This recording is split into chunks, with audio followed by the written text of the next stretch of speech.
Gentlemen, Modern Patriot Actual. Today we're going to continue our series on building a complete loadout for the modern Minuteman SHDF scenario, building an entire kit to support a rifle and a pistol on $150 to $200 a month, a regular income, slowly building that entire kit that we need to be capable. Stick with me and we'll go over the first purchase you should make, month one, where to put our money. Okay, so it's month one, $200 to spend. If you didn't see the first video that outlines kind of what we're doing here over a 12-month period, I'll link it down below. But really quickly, we are supporting a rifle. In this case, Daniel Defense M4 V7, plug and play, any AR-15 platform, any AK platform, it doesn't matter. Over the next 12 months, we'll support a rifle as a rifleman with everything you need to be able to train, be capable, be able to defend yourself. And of course, a good CCW/combat pistol. So not two pistols, one pistol for the making. And this is a Glock 19, nothing special, completely stock. We will assume you have the holster to carry it every single day. In my case, I chose a G-code Incog holster, the same as Haley Strategic. Something that makes you carry that pistol with you all the time, where if you had to, you can fight back to your rifle. But we're gonna support that system over the next 12 months on a regular person's budget. If I had $200 and I was starting all over again, I would 100% build the foundation. I would look at my line one kit. The most important piece of your line one kit that always stays on you would be the battle belt. I would buy a battle belt, and specifically, I would buy the Esstac enhanced shooter's belt. This checks all the boxes. I get the inner belt for free with this, so scuba webbing, female inner belt that I can loop through my regular belt loops of jeans.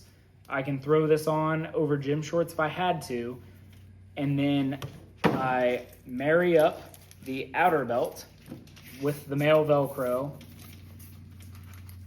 and the durable, proven Cobra buckle to the inner belt.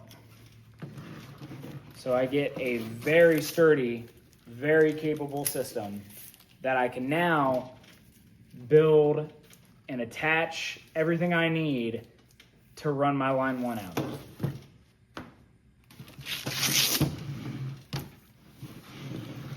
In addition to that belt that I'm spending about $110, $120 on, I want something that I can start training with right away.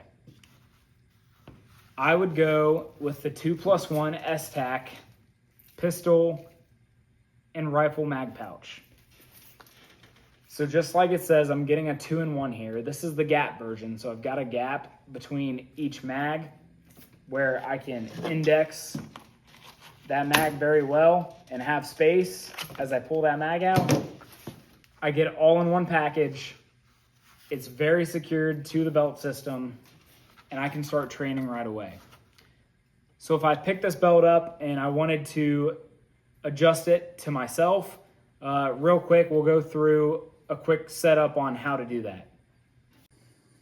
Okay, I just want to spend a quick minute on the setup of this belt in case you actually get the enhanced shooter's belt and need to see how everything goes together. The inner belt is pretty self-explanatory. Just goes through your regular belt loops, and I always like to go right over left, so I would set this up so the female side is down in front of me, and I attach with the male over top. So put that on like a regular belt, you have your inner belt. Then setting your outer belt with Cobra buckle in front. Each side adjusts about the same. You just move this one wrap back.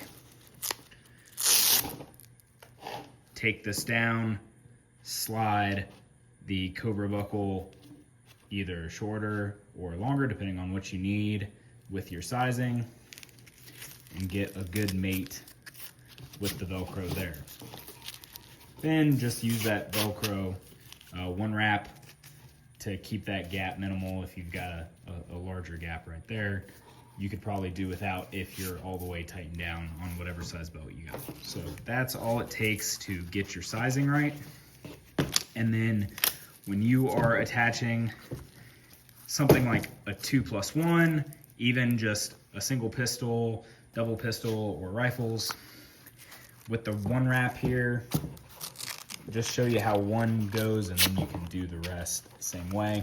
So you just feed that through 2 sections of MOLLE, which is about the width of the 1.75 inch belt.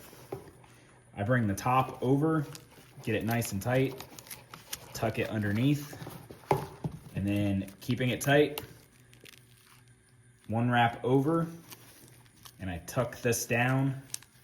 Just push with your thumb so that it's folded over, and sand, dirt, and grime, anything goes down. You're not folding in from underneath where you can start to get that kind of separation between Velcro. So that keeps all the female and male Velcro nice and tight and protected, and your belt is set up. So just get that in the location you want, get it nice and firm down there, and apply the same principle to any attachment with that one wrap Velcro.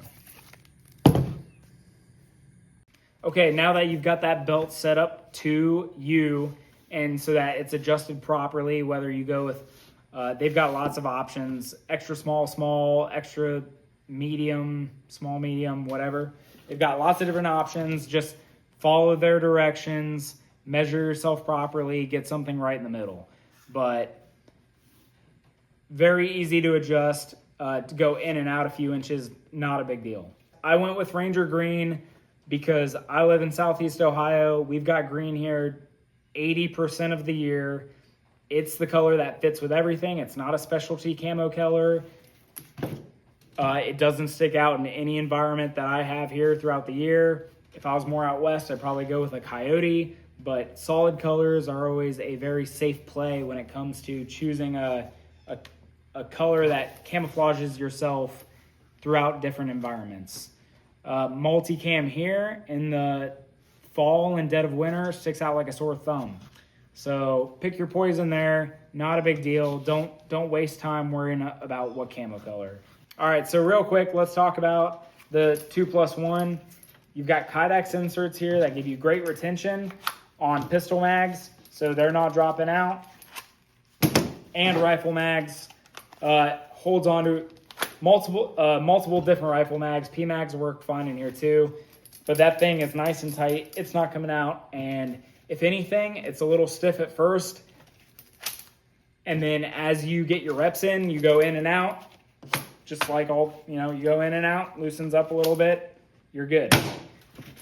But the 2+1 system is proven. I've ran this on a lot of different belts. Save yourself a few bucks.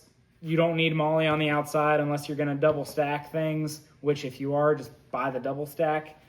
I've never liked anything hanging too far out from my belt, so I don't see a need in it. So I always go with the naked, save $1 or $2. It's nice and smooth.